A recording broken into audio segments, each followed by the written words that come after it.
Welcome in to Trucker Talk Radio. You're on with J&J. I'm John. This is Justin, and Carrie is on screen again. Hey. Everybody having a good week? It could be busier, but it ain't bad though. It's a little slow in the trucking world. Yeah, it has been a little slow. Just not, I would say it's 50% less than what I usually see and talk to in a week's time.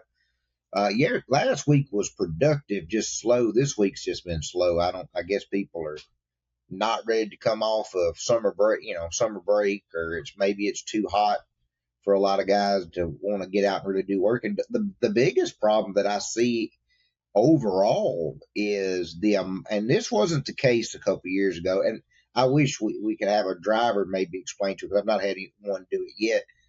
The problem with the slowness on the truck side, I'm going to take away from the recruiting side, is drivers don't want to work a full week anymore. I mean, it is amazing how many guys are doing 2 and 3 loads, and that's all for the week. I don't know why they're even doing it for that. I mean, we can try to push, but they always have something going on, or want to be home on Thursday, but don't go back out till Monday. So you can't do much. We've seen that problem for years. I mean, I think you're right. I think it's getting worse and worse. I mean, we used to always say, you know, Monday can't turn into Tuesday, and Tuesday can't turn into Thursday. And then on top of that, if that's what happens, you can't go and complain about your paycheck.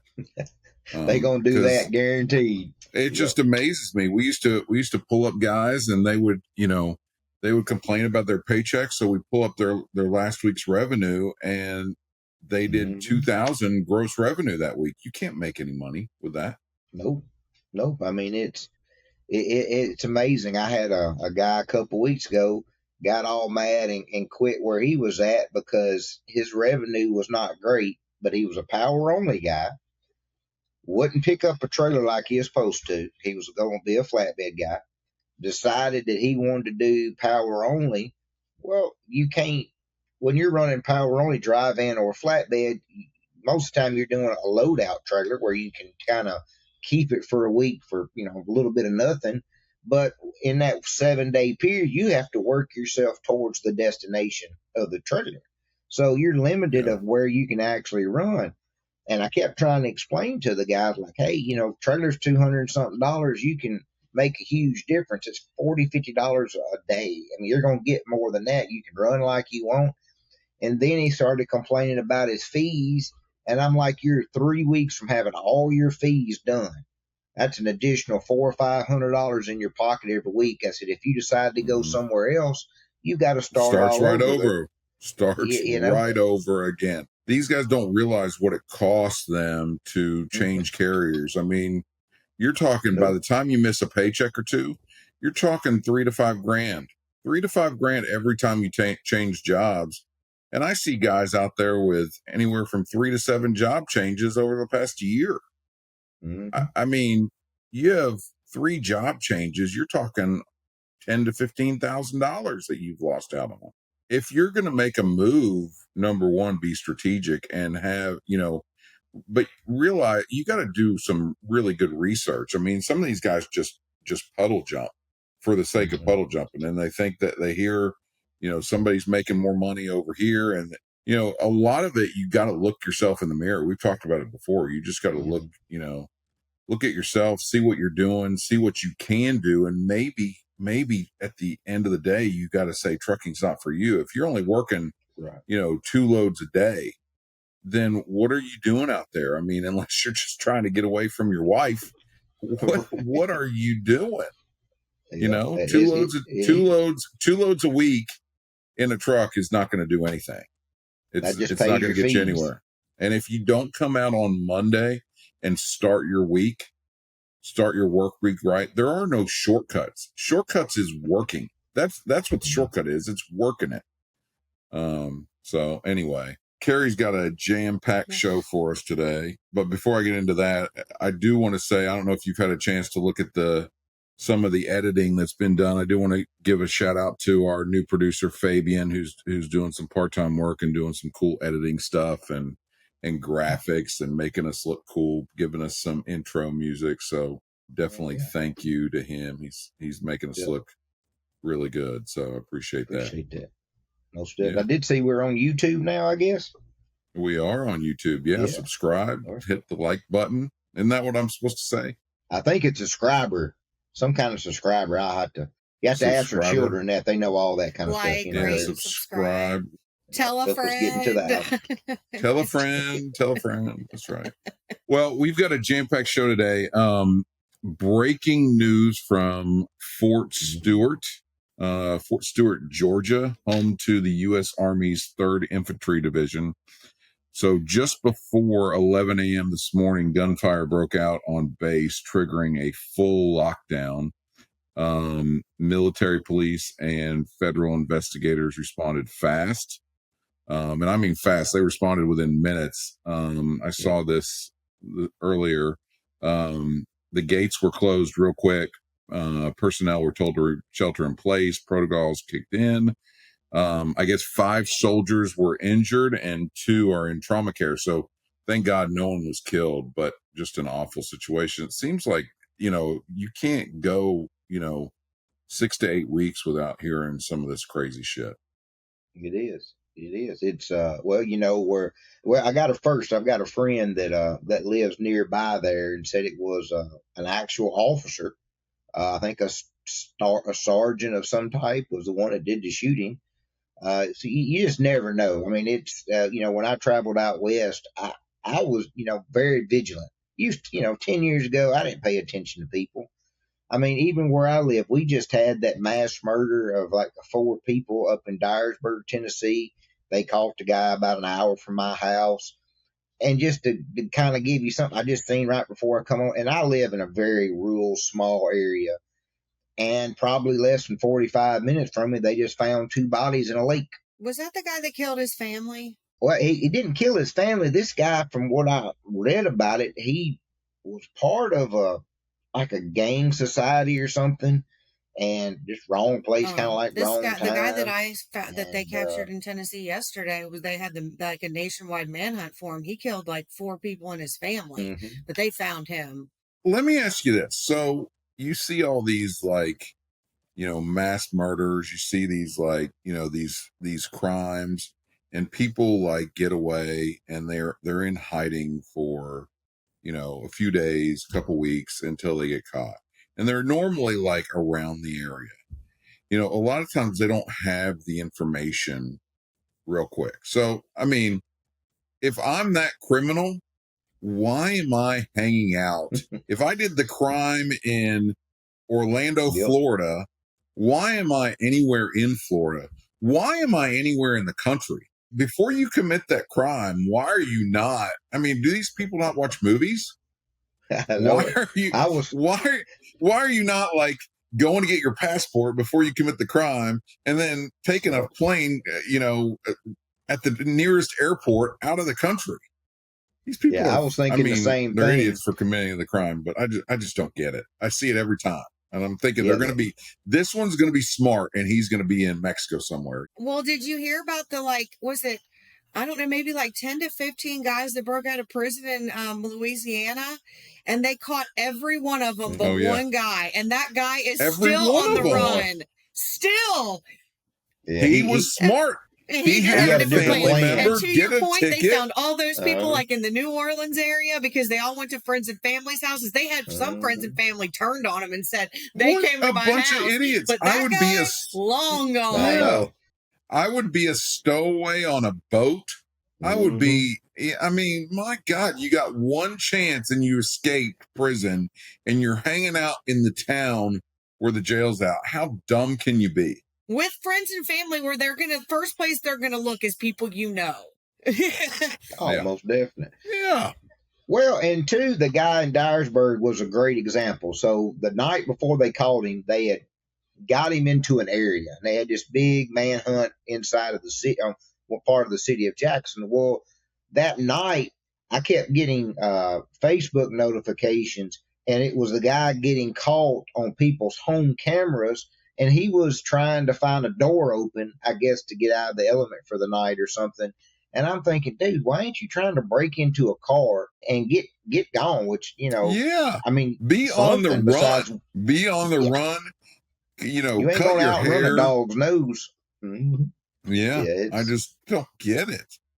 I mean, these guys are idiots to begin with anyway. So, but man, just have a little common sense. But, back to the shooting that's there. I mean, luckily that was in an area that wasn't, the public or whatever, but it's something damn near weekly that you hear about something. It might not be a lot of people in a shooting, but there's at least, a shooting or two that's got some innocents involved.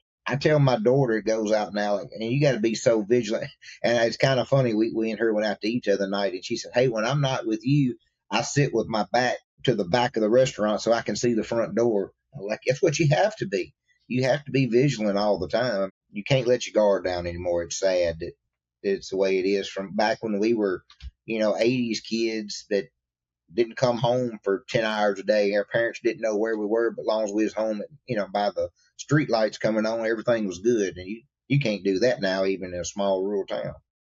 Yeah, it's really sad. I mean, I'm at the store with my daughters, and I'm like, if they get 10 feet away from me, I'm like, yelling at them to get back close, just because, I mean, these predators out there are just crazy, and you hear about it all the time. You hear about these women running alone. Carrie, I hope you don't run alone. No. But these women running alone, and they get picked up, and then they get found in some brush or bushes, a few days later.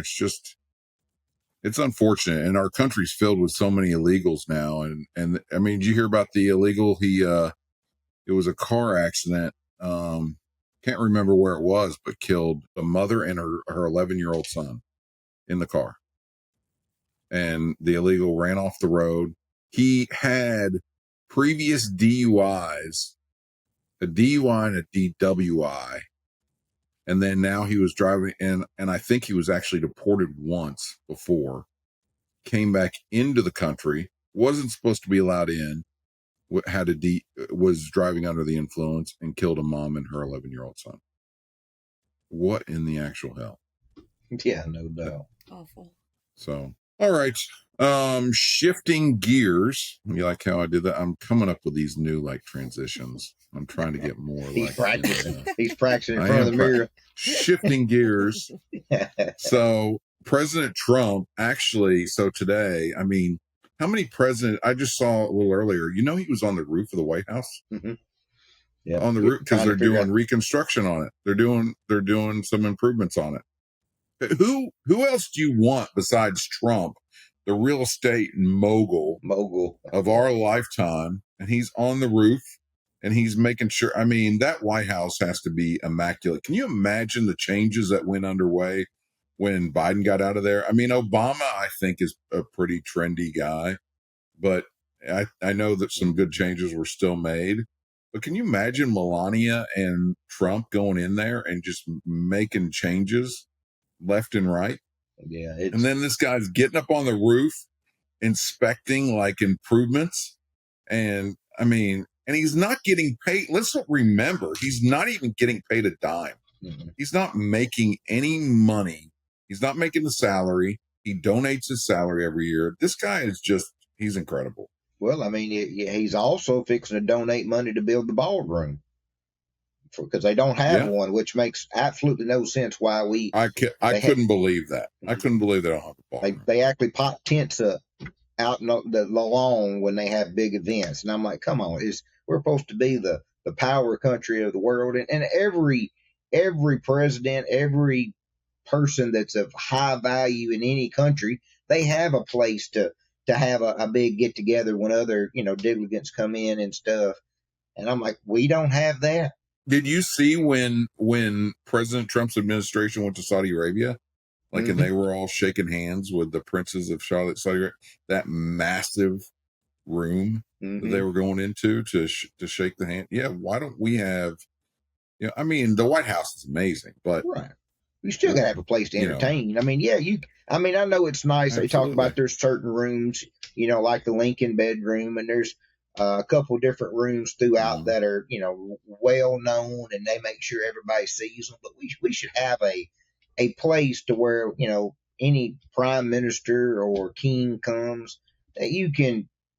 We're not ever going to compete with Saudi Arabia or those type countries, because they're just bukus of money and they love to flaunt it off, which is I have no problem with that. But we do need to have something nice that's, more respectable, that everybody can fit into there, instead of it spilling out into a horse show tent out on the lawn. I mean, it's just not classy enough for me anyway. When was the last, Carrie, have you been to DC lately? Not lately, no. I think the last time I was there was probably, it's got to be 10 years. You been there lately, Justin? I've actually never been, to be honest. You've never been to DC? I've not been to DC, no. Don't know if I'll go or not. But we're going to go on, maybe we'll go on a field trip. We'll go on a field trip. We can go TTR field trip. We can go up there and get some signs and picket something to help with trucking or something, I guess. Maybe we could. We could do a live podcast. Right. Hey, we could. Maybe we could have Trump on as a guest. There you go. That would be awesome. I like that. I go immediately to the top. JD Vance is nice, but immediately to the top, and then we work our way down. Well, and you know what's funny? You say that. I know we joke about that, but he would be a president that actually would probably do something like that. He would love to speak to truckers. Yeah, he would love to speak with truckers. What other president do you know that got in a garbage truck, that sat in the garbage truck, or handed out worked in the drive-thru at McDonald's? That's 100% right. He's a man of the people. Loves McDonald's. Well, and we've said this before about him. He's the right man for the job, because anybody that can speak to the, a king or queen of a country, and then go speak to a sanitation worker and never change who he is or how he acts and talks to them, there's not a lot of people like that in the world. There's just not.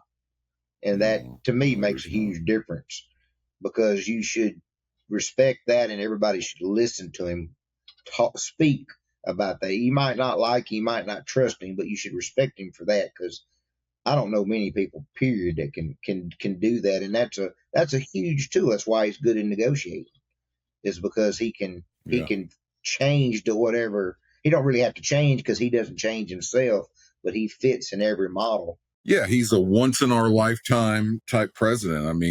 We're probably never going to have anyone else like him. And hopefully, people realize what he's doing for the country, and then, we get somebody as close as can be to him in office next go around. Because I think you're right. I think you've said it before. What he's doing in this 4 years is really important. There's no doubt he's setting us up and getting us back on the right track. But the next 4 years is vital to make sure that stuff lasts for a long, long time. Because I can promise you, if the Democrats get back in there, they'll have probably 2,000, 3,000 things to do on day one before breakfast. Yeah, breakfast. They're going to come with their butter knives. We'll talk about that here in a little bit. But I was kind of wondering today, Carrie sent this over, and was thinking there's not a lot to talk about in sports right now. Yes, football preseason is coming up soon. I can't wait. But there's really just nothing. Unless you turn on an MLB game and, drink a cold beer and halfway pay attention, there's no sports. There's no sports going on. And NBA Summer League is boring. Yeah. It's just the only thing that I hear about is Shedeur Sanders. They talk about him constantly.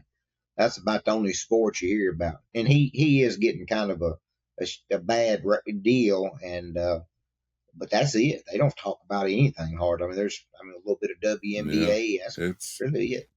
It's real quiet. Well, so Carrie brought this up. So Donald Trump is now officially leading the 2028 Olympics effort. You guys have you been to the Olympics before?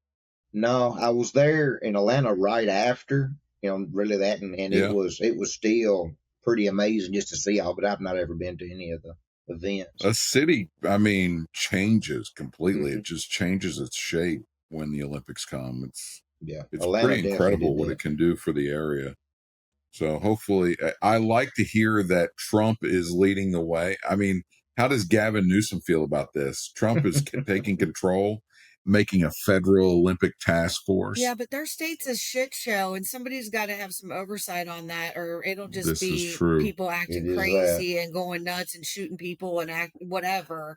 And there's got to be somebody that's like in control. It is that. Yeah, well said. Yeah. I mean, Trump is taking ownership of it. He's bringing really his whole team with him. I mean, J.D. Vance, Kristi Noem, Pam Bondi. The mission, it's ensure the LA games are safe, secure, and world class. He's already talking about the National Guard if needed. He's putting American strength, front and center for the Olympics, which is incredible. Yeah, well, I think that's what it's for. It's a pride thing to be able to host it. So you want to put your best out there. I think every other country gets to do it. We should take our chance and put ourselves out there and show what we're about. Yeah. Yeah. And he's leaning hard on protecting women's sports, saying, and I quote, "We won't let men steal trophies." So he's bringing common sense back to sports, and he's in control, and it has to drive the libs nuts.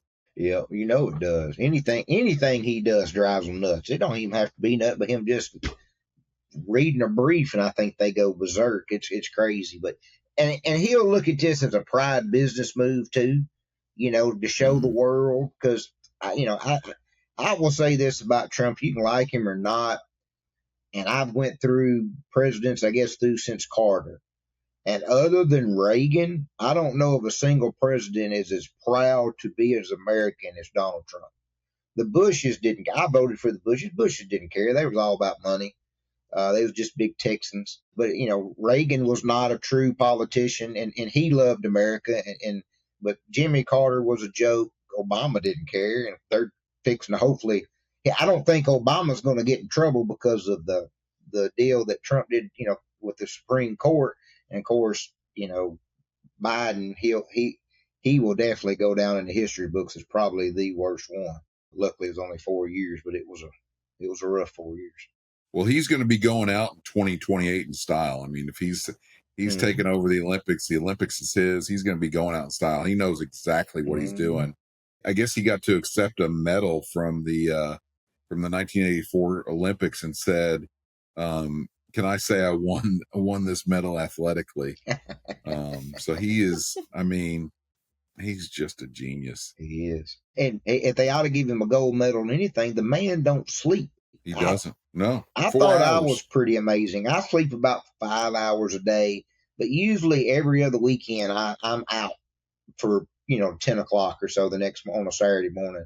And it's tough on me the harder I've gotten. I'm not even 50 yet, but he sleeps about that or less. I don't.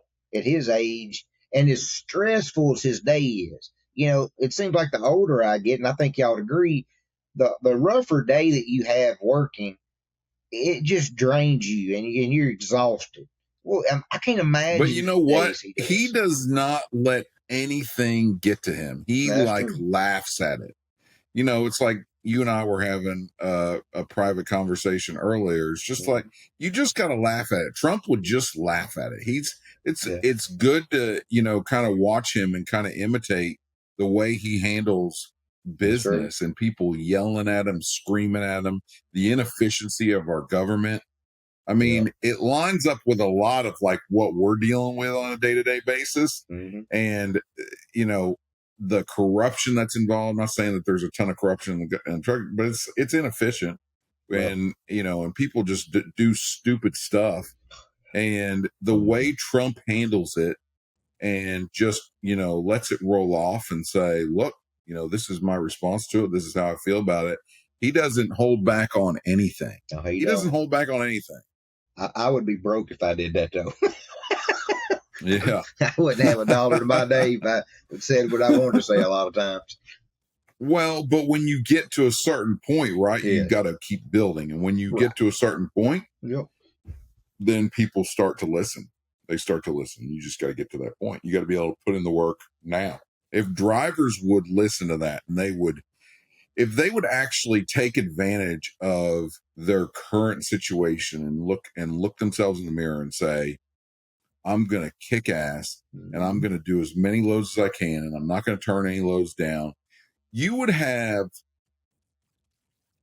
trucking companies going after drivers. You would have them actually they're going after drivers now, but you would have them recruited heavily. Drivers would get paid probably at a premium for the ones that are produced. And I think some of that goes on now. But if a carrier finds out a driver has been with a company and they've been with that company for the last 6 years, that driver makes, take home $2,800 a week.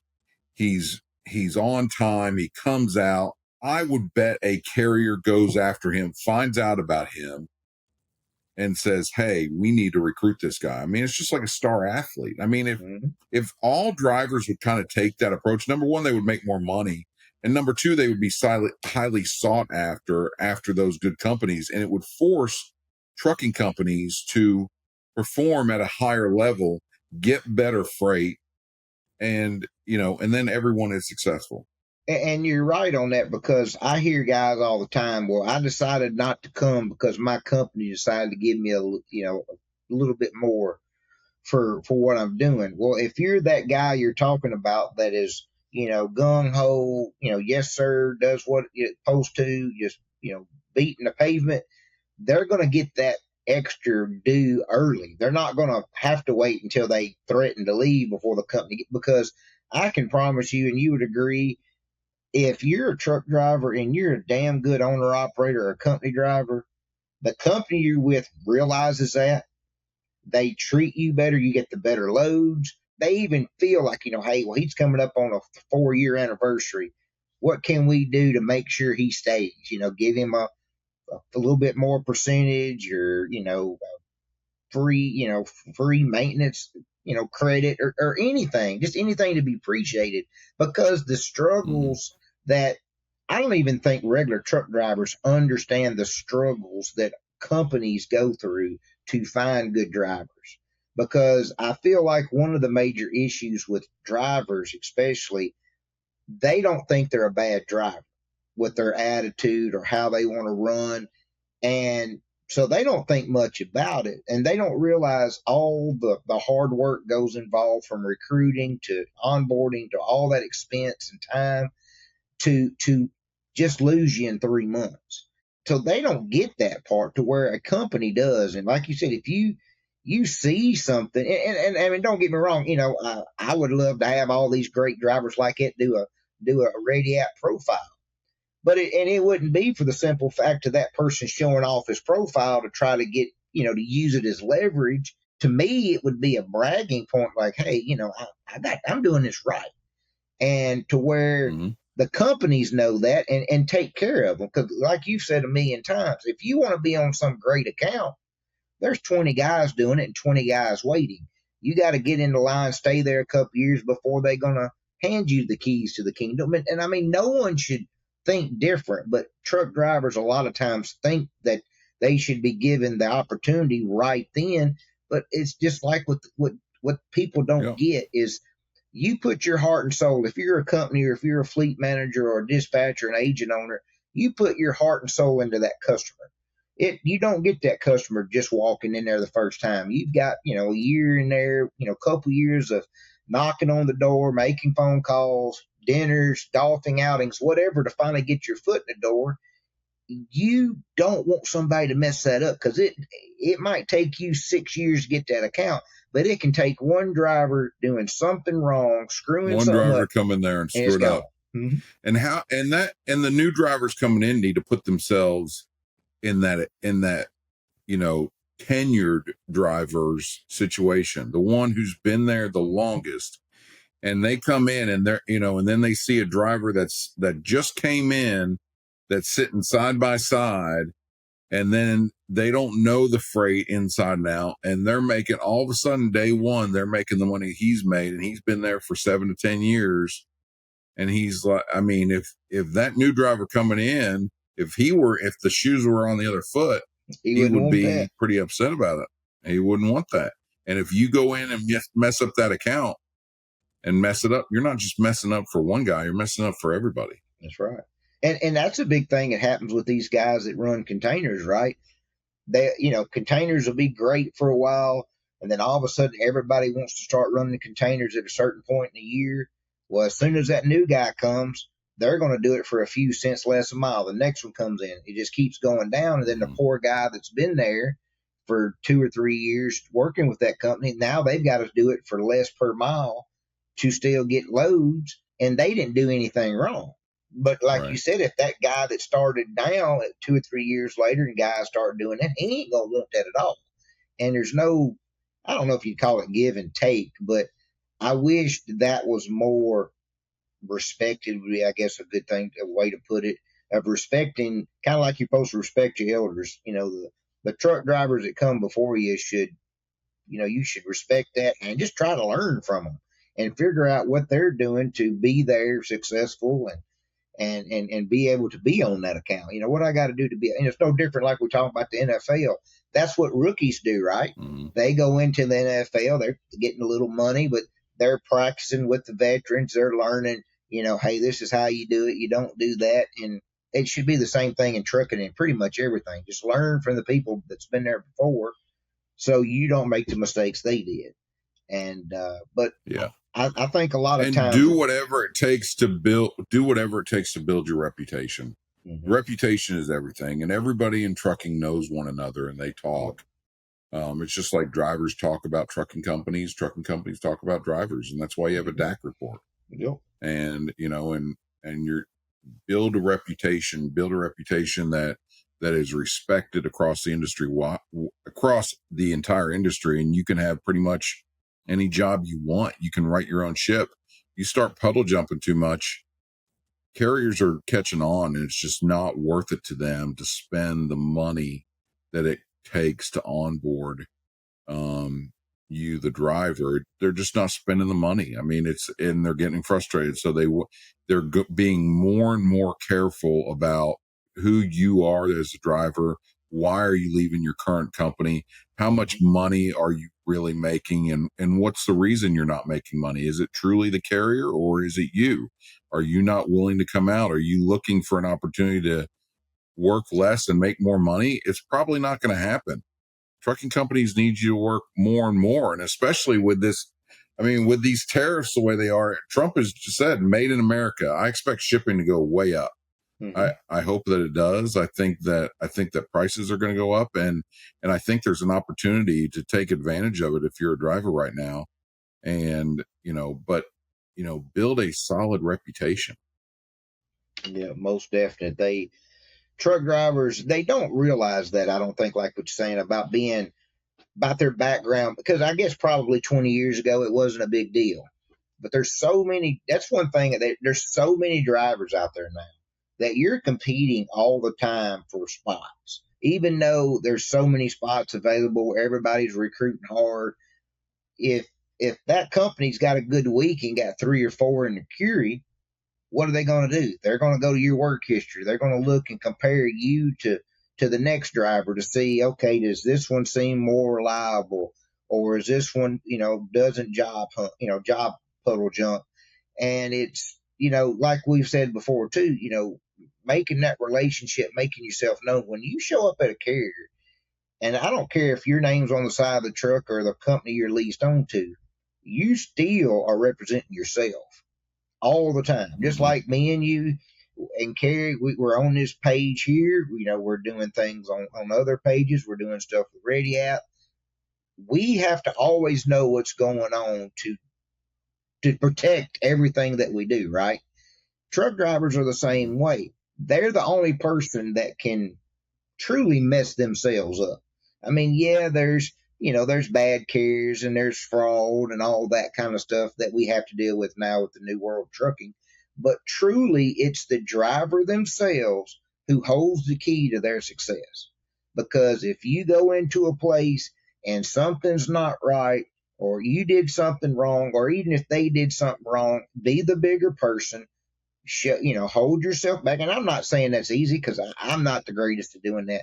But if you hold yourself in a good standing in a bad situation, yes, it sucks. Yes, you might lose a little money or a load, you're going to win so much from that. You'll get so many gains of respect, better opportunities just within the company you're with. Plus, there's somebody at that company that did you wrong at the manufacturer or delivery or whatever that's going to remember you because you were so professional.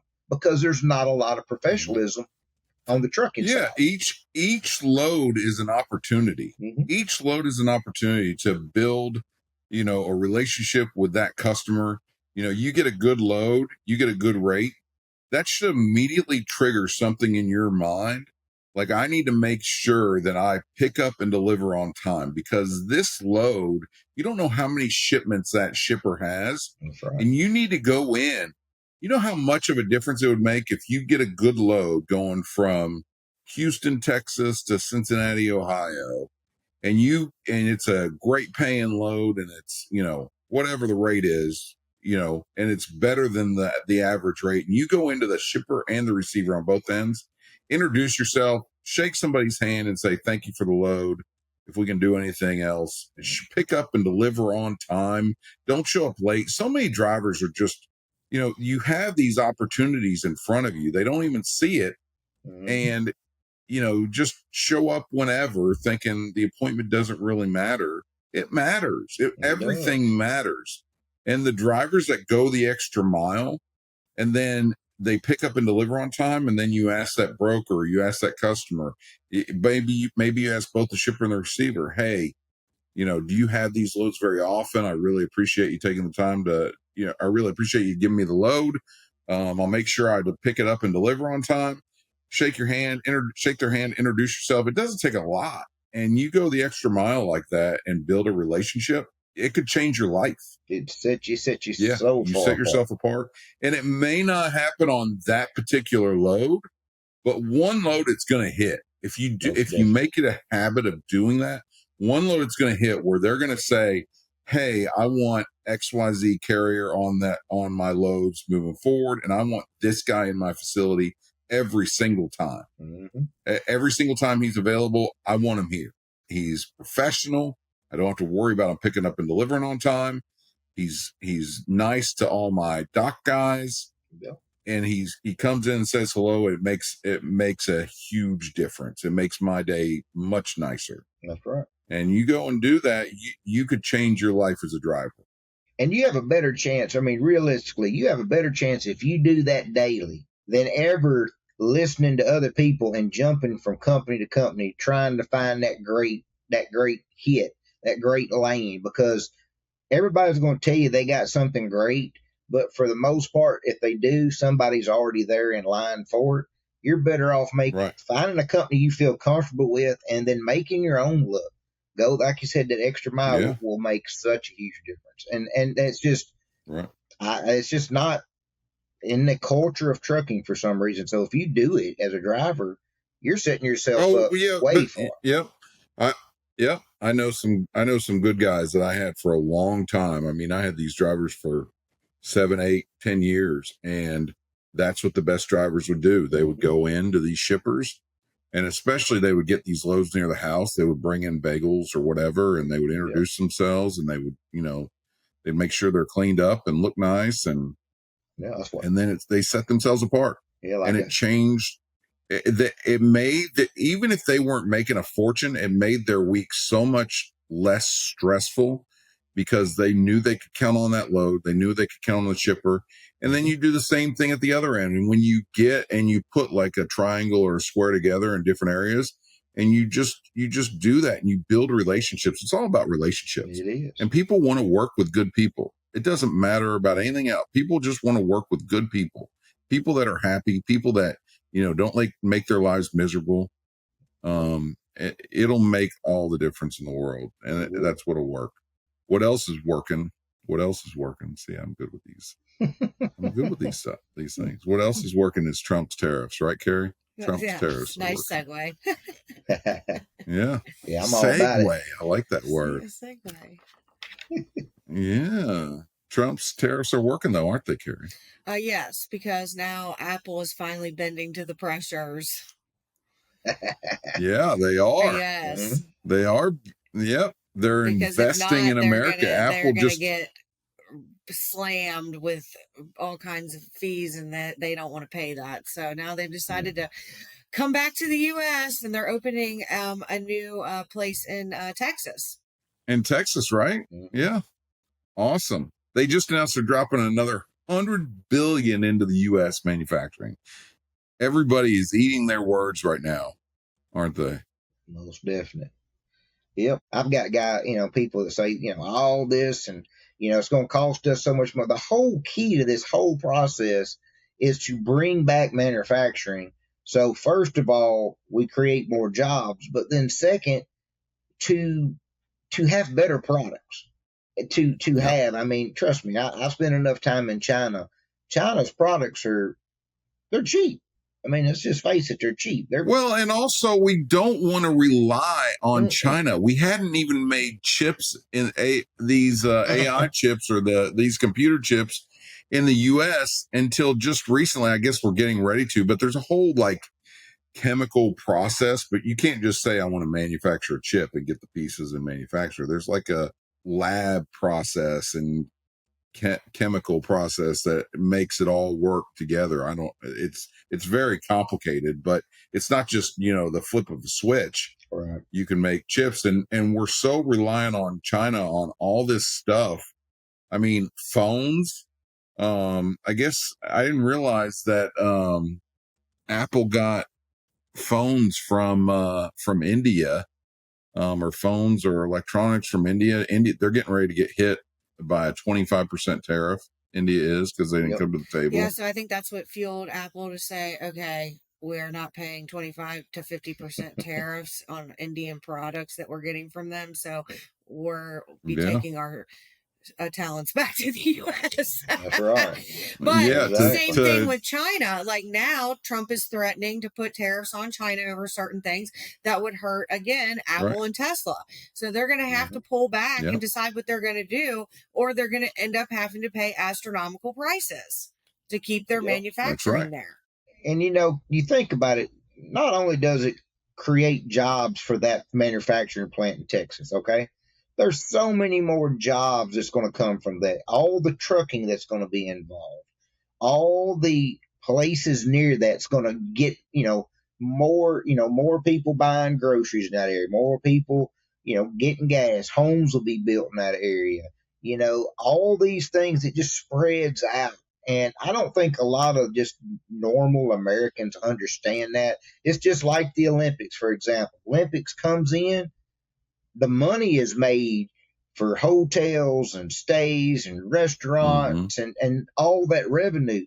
Well, that revenue helps everybody, and that's what these opportunities that Trump are doing are making is you might not get it directly, but, you move to that area. We might have to pay a little bit for something because it's American made and we want to, pay the right per hour hourly wage. But it just affects in so many more ways than just one little warehouse with, a couple thousand employees. It just spreads all throughout that area, which is a good thing because, trust me, after driving out west, I didn't see a lot of any of that. I don't see it a lot even where I live in the South. So, any of that can come in will just hand over fist in my opinion. Yeah, when you make outsourcing, more expensive, it's automatically coming back home. But I think we need trade. I think there's a lot of benefits to trade, but it's got to be on an even playing field. Exactly. These countries are just taking huge advantage of the United States, and this is what I'm telling friends of mine. It's that are heavily in the stock market, and they got all antsy months ago. Well, now they don't have anything to say. They don't even have any response. There's no logical response except for a couple of them say they hate Trump. They hate his rhetoric. That doesn't mean that means jack shit. Exactly. And speaking of rhetoric, what about these libtards fleeing Texas, going to Illinois, and saying they're ready to fight with butter knives? Oh, I know it. Yeah. Unfortunately, I actually know one of them that's in Illinois this week. Yeah, I actually. Oh my God. Yeah, actually, I love Carrie's reaction right then. Carrie's reaction was like, "Oh my God!" Actually, an ex-girlfriend, to be honest, from way back in the day. Ex-girlfriend. Yeah, the plot thickens.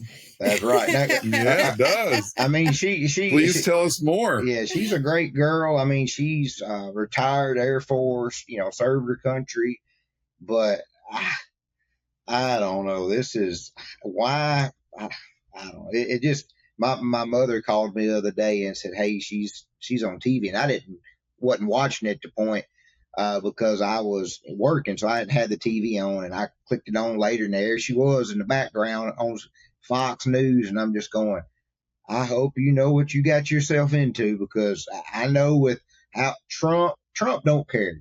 If Trump can use it as an example, he's going to do it. Abbott's not far off from that, and I'm just thinking, I hope, and she's I will give her, she's a very good person, very strong, independent person, probably one of the most independent people that I've ever met, because she didn't have it easy growing up. And I'm just thinking, boy, I hope you just didn't get told a whole bunch of stuff and think everything's going to be okay, because this is the wrong period in history to be doing that kind of stuff out of the box, in my opinion. So she lives in Texas? Mm-hmm. Yeah, she's a House representative. Mm-hmm.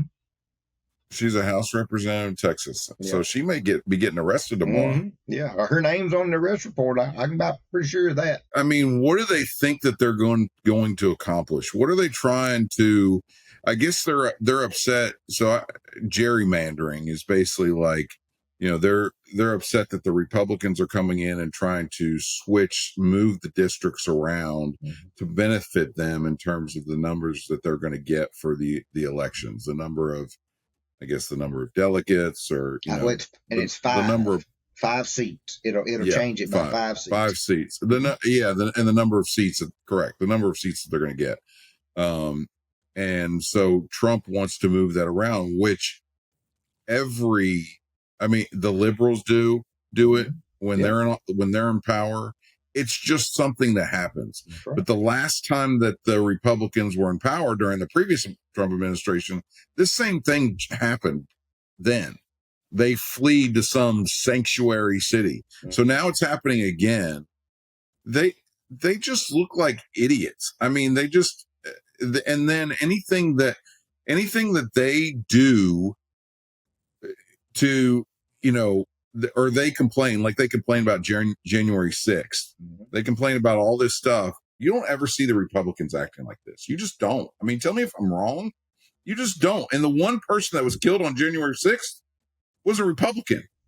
Right. The one person that was killed was a woman, an unarmed woman, and you never hear about it. You hear about all this craziness. These liberals that are just, they're cussing up a storm and saying attack, the Republican Party, attack Trump.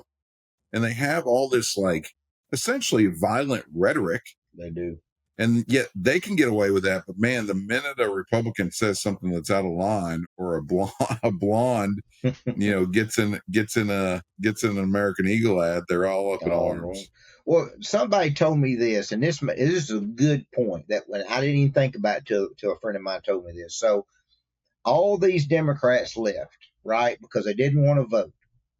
Okay, that's fine and dandy, whatever. But why didn't you do that on important stuff like the women in sports, men in sports, any of those kind of votes things? They didn't vote for any of that. I mean, they just went on vote. They didn't stand up for any of that. If you're gonna make it a good subject, if you're going to do it, not for 5. I mean, yeah, I get it. 5 seats makes a big difference or whatever, but still, that's worth doing dereliction duty. I mean, it's just like if it's the Supreme Court, right?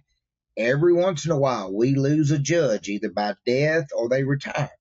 Well, whoever's in office gets to make that decision. Yeah. That's no different. I mean, that one decision can change votes for 20, 30 years. And I mean, yeah, they particularly try to retire if they're a Republican, they try to retire while a Republican's in office so they can be replaced. But sometimes you can't help that. To me, it's no different. Okay, the Republicans are in power now. Okay, that's part of winning the power. You can, if it's legally in law and you can do it, there shouldn't be any issue. Okay, it sucks as a Democrat, but hey, it's, you wake up tomorrow, you're still good. When the Democrats get party, if they want to go back and change those 5, maybe they get lucky and can change 7 instead of 5.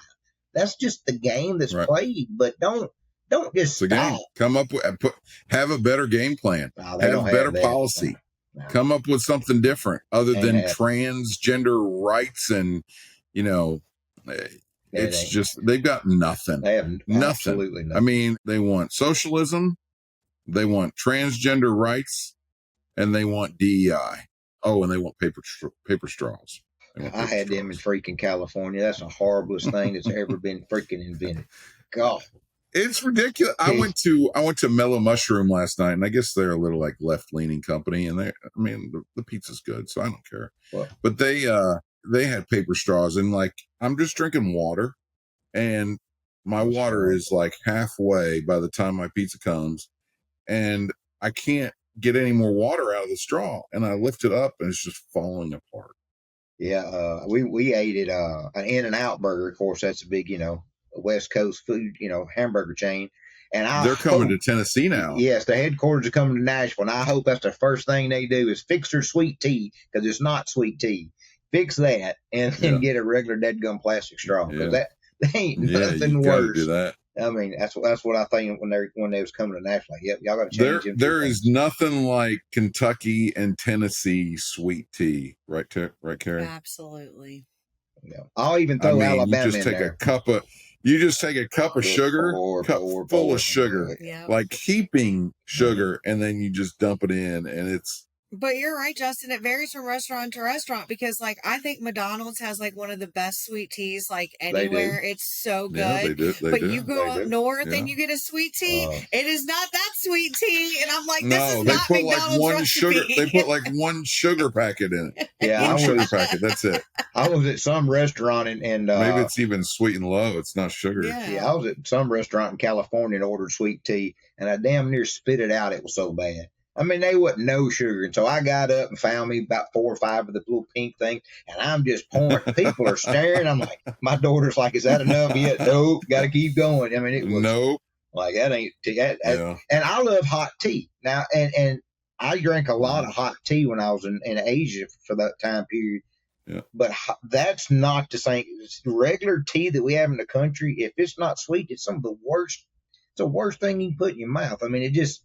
Your brain is all focused on that sweet, and then you get hit by it, and it's just like, So it ain't good. That's for my mom's never liked sweet tea for the longest time, and I guess over the last 10, she's lived in Kentucky for a long time, and now it's finally like, before she used to ask for half sweet, half unsweet, but now she's McDonald's tea. Carrie, you said it. Mm-hmm. That's her so absolute favorite. Now, all sweet. And she came to visit last week, and she wanted sweet tea, and she had to go like a day without it because we didn't have it ready for her. We forgot. And so we went to Publix, and she picked the wrong gallon. She got unsweet tea, and she opened it, and she said she was so mad, and she just took it back. She took it back and returned it to Publix. Heck yeah. And I'm like, what are you doing? You can't. And they took it back. They took it back. And and she got her gallon of sweet tea. It's so funny. I mean. Now, have y'all ever had Milo's? Y'all ever had Milo's sweet tea? That's one I like. They used to have. What's Milo's? It used to be a fast food chain in Alabama. Yeah, but they sell it by like a gallons in like the grocery stores down where you live. Yeah, you can get it by the gallon. You can even get it by the 20-ounce bottle. Milo's. It's wow. It's the best, in my opinion, that you can just buy at a grocery store. But they used to be a fast food chain in Alabama. Publix does a pretty good job. Yeah, Kroger does a good job too. Yep. They got a good one. So, all right. Well, Justin, let's talk about this. We may get into we're running out of time, and Carrie's going to start yelling at us. So, that's right. Tell us about this DOT physical chaos. You read up on this? Something our drivers need to know about? Yeah, I've had a couple drivers in the last week or two really complain about it. So, I think it's back in June that they changed this law. Because, beforehand, a driver could just go into their, a local doctor, get the physical. Either that doctor's office would send it, to the DMV of their state, get it certified, or they could just take it themselves over to the DMV and get certified, which was a pain, but you could have it all done in a day's time. Well, now, of course, the government wants to get involved. If you've ever had to deal with your state government by calling your capital, just enough example, it's an all-day process. Even going to the DMV now is an all-day process. Well, they've made it now. So they want these DOT documents electronic, but yet they can't receive them right now. Right. It's too much for the FMCSA to do. They can't get it to the state fast enough, and so I've had a couple guys that it's taken over 30 days to get it completed when it used to be 24, 48 hours. And so, as you know, and all you truckers out there know, you don't go get anything done till when? Till the safety department says, hey, your physical expires next week. We need you to go get a physical.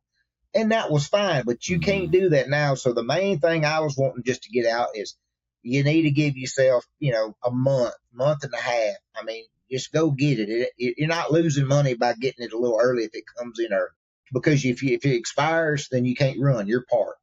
And until this gets situated, which is anything new is difficult, you throw the government in there, that makes it a little bit more difficult. Nobody knows what they're doing yet. They're still trying to figure it out. You got to allow that time, because worst case it used to be is you'd have to just go in yourself and do it. And now with it going through 2 or 3 hoops, and you would think it would be simple. It could all be done electronically overnight. But for some reason, they're having major issues of getting that done. And I do think in time, they'll figure it out. It'll be basically, transparent over a few minutes time. The examiner has to submit your DOT physical by midnight following the exam, right? Is that right? Mm-hmm. Mm-hmm. So if they don't get that submitted in time, or if they're running late, or they have too many clients, they have too many patients, and they don't get submitted till the next day, you're late, right? Mm-hmm. You're late. Like one of the drivers that called me, he didn't do anything wrong, and his license were suspended because he ran out. I thought they were supposed to give you till October 12th for like the paper trail, or for still allowing paper but DOT submissions. But a lot of the carriers aren't accepting that. They want it because it's not certified by the state. So when you go through the back office of you're doing, it shows uncertified, and so then they don't want to take it. And which doesn't make sense to me. So when they would send it directly to the DMV, 8 out of 10 times it was done within 24 hours. I don't understand why it's going to the government department that it's messed it up so bad. I mean, all you're doing is look at Obamacare. I mean, when they first rolled that out, remember that nightmare? You couldn't even sign up. It blew up the first day. You couldn't even access the website. Yeah. Mm-hmm. Yeah. They just government run website doesn't work. So, I mean, it's not moral of the story. So just don't wait till the last minute. Exactly. I mean, it's really that simple. But just allow for more time, because it's gonna, until they get all the bugs worked out in the transfer process, that would be wise to go. And two, don't wait till your safety manager tells you, hey, it's expired. You should know when you got your physical. Well, that's why they should use Ready App, right? That's right. Ready App will have it in there. You put the expiration date. It is soon coming here probably in the next month. It will send you an alert. So drivers coming on now, it's going to automatically, when you put in that issue date and expiration date, it will then send you an alert when that document is expired, whether it's your CDL, medical card, physical, whatever it may be, 2290. And two, you said that our update's almost done, because I know drivers are like this. I know Carrie will as well. Mm-hmm. Where now you can send them documents through the app, and they're going to be able to put their signature on it. You ain't got to be chasing emails, trying to find that one email from an email that you don't know, which is probably in the junk mail. That's going to be a big update as well, I believe. Yeah, I shared design mock-ups of that, didn't I? Mm-hmm. To you yesterday. Yeah, it looks good. Cool. Yeah, you're gonna be able to create documents for signatures, send them in, and it's all going to be in your profile. And what's different between us and our competitor is that you don't have to do it each time. Like some of those documents are going to be saved.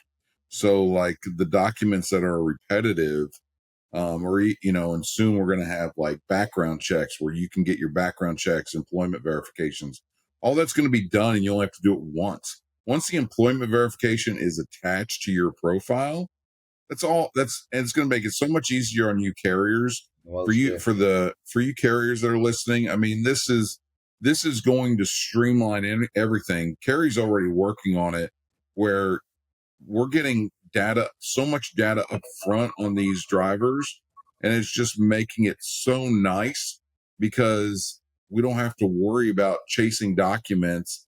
It's all up front, and then the drivers are well positioned for orientation and for their drug test. Well, you even think about it. Let's not talk about the carrier that's onboarding that truck. What about you mega carriers out there? Your carriers that's got, a couple hundred trucks. You have multiple employees that sit at a desk all day, and all they do is talk about drivers that's left their company. And they have to do it every single time that driver changes company. So if you're lucky enough to have a driver that used to work for you and he goes through 3-4 jobs a year, that means he's probably applied to 20 jobs that year. You're going to get 20 phone calls to verify the same employment. And to me, that is just the dumbest thing ever. Do you hear what they're doing now? They're charging. Yes, there's there's several of them that charge like $25, $40 a pop. Actually, our competitor is making it so that carriers can basically sell employment verifications for whatever price that they want. That's crazy. Whatever price they want. So if one carrier hates another carrier, or they're mad that a driver's leaving, they can just say, jack it up. It's $50. For someone else, it may be $6 bucks.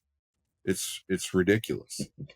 What it should be is, and what the way that I want to see it go, is that drivers pull their background checks. They're uploaded into Ready App. The employment verifications are in there, and then a carrier can reimburse that driver if the carrier ultimately hires that driver. Yep. The carrier can then reimburse that driver and maybe even add a little bit more money to help, because it's benefiting the carrier. The carrier's ultimately saving money on anyone that they don't hire. So that driver can maybe make a little bit of money. So you think, driver's going to transition jobs. Maybe that driver gets another, a little bit of money in their pocket to help out. And it's a convenience to the carrier. That's really the way I want to see it go. And it's a great thing because, a lot of people don't realize it unless you're an onboarder or, somebody at the higher end of the company. But when you look at a cost per driver that you have bringing in, that's not just for that driver that's brought in. It's for all the drivers that they process throughout the year that don't make it all the way, but they've spent drug test or MVR and running these reports, that they still are paying for those guys, even for the ones that get DQ'd right away, that they, ran a report, they can't do it. That way, if the driver can't make it, then the carrier's not out any money. Now they're out a few dollars maybe if they're having to do some research or whatever, but realistically, they're not out any money, which I wouldn't know what that number would be, but I would imagine you take a decent sized carrier and you do nothing but hand them ready out, perfect profiles that work for their company, and they don't have to spend any money on non-qualifiable drivers in a year's time. I would think even a small base company could save thousands upon thousands, probably tens of thousands of dollars just in those fees and in the extra time per hour that your employees are putting in. I mean, that's 3 or 4 employee money, that you could give bonuses to whomever, or probably the CEO put it back in his pocket. But, there's that right there is a huge savings that I don't think anybody thinks about because it's just a normal, right? That's just normal that you're going to pay all this and you ain't going to get the drivers. So your acquisitions, a couple $1,000s per truck it comes on. When in reality, that one truck probably cost you a couple $100. But when you factor all that in, it just makes it difficult. So I think Ready App definitely, when you look at it that way, is a game changer. Yeah, and I think that it's going to have drivers more informed on what's on their background reports, and they're going to know where they can apply. Like, it's also a waste of time on the driver's side because a lot of times, there are recruiters out there that don't fully inform a driver of, well, the driver is definitely sometimes guilty of not giving all of their history. A lot of times they don't even know their history, though. Right. To be honest, a lot of times they just don't know their history. So if they are fully aware, and then that carrier can say, do you have any seatbelt violations? Well, I had a seatbelt violation 9 months ago. I actually forgot about it. It's right here on my record. That's right. Well, okay, move on and go to a carrier that can actually take a seatbelt violation. And that's good. Hours of service stuff. And, if a driver is informed of what's on their background check, they can be a lot more efficient in where they go, and they can call these carriers and recruiters and say, hey, just to be up front, I've got this, this, and this. Okay, that's not going to work. All right. And then you're on to the next carrier. Yeah. And maybe that driver decides, okay, now I need to stay put. Sometimes those drivers leave prematurely. That's true. Because they think they can get on with another carrier pretty easily. They don't realize what's on their background report. They don't think of different DOT violations. Yeah.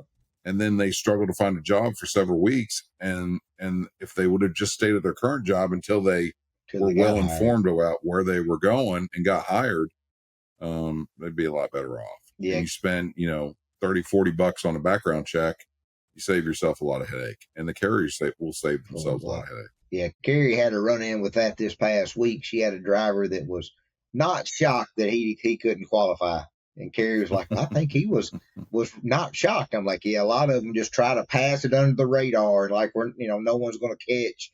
And I believe he ended up having like 23 pages of violations or something. I mean, it was outstanding. It was excessive. Yeah.